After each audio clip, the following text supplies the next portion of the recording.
भूप प्रताप भानुबल पाई, कामधेनु में भूमि सुहाई। सब दुख वर्जित प्रजा सुखारी, धर्मशील सुंदर नर नारी। राजा प्रताप भानु का बल पाकर भूमि सुंदर कामधेनु मनचाही वस्तु देने वाली हो गई।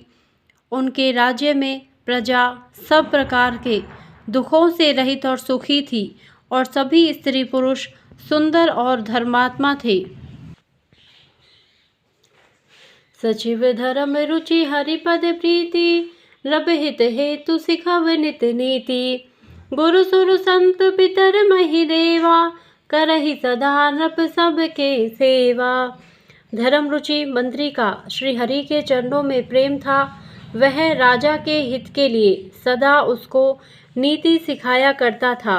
राजा गुरु, देवता, संत, पितर और ब्राह्मण इन सब की सदा सेवा करता रहता था।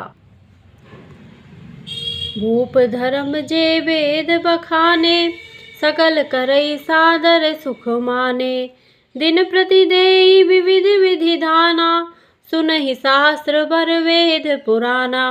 वेदों में राजाओं के जो धर्म बताए गए हैं, राजा सदा आदर पूर्वक और सुख मानकर उन सब का पालन करता था। प्रतिदिन अनेक प्रकार के दान देता और उत्तम शास्त्र, वेद और पुराण सुनता था।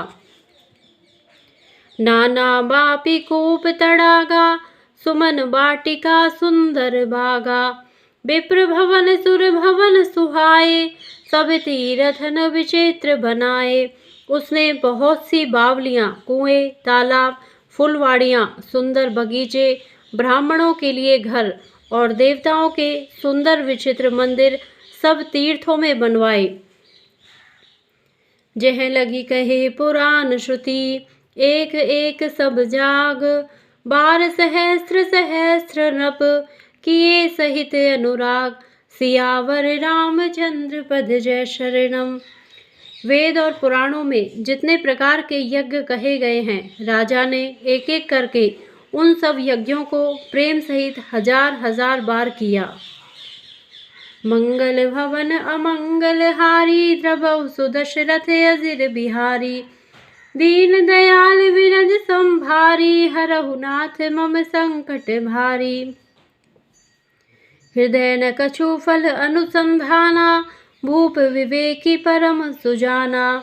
करई जे धर्म करम मन वानी, वासुदेव अर्पित नृप ज्ञानी।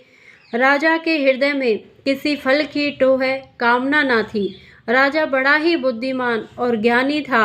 वह ज्ञानी राजा कर्म, मण और वाणी से जो कुछ भी धर्म करता था, सब भगवान वासुदेव को अर्पित करके करता था।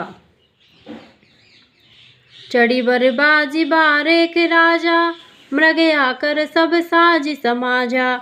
विंध्याचल गभीर बन गयऊ, मृग पुनीत बहु मारत भयहु। एक बार वह राजा एक अच्छे घोड़े पर सवार होकर शिकार का सब सामान सजाकर विंध्याचल के घने जंगल में गया और वहां उसने बहुत से उत्तम उत्तम हिरन मारे।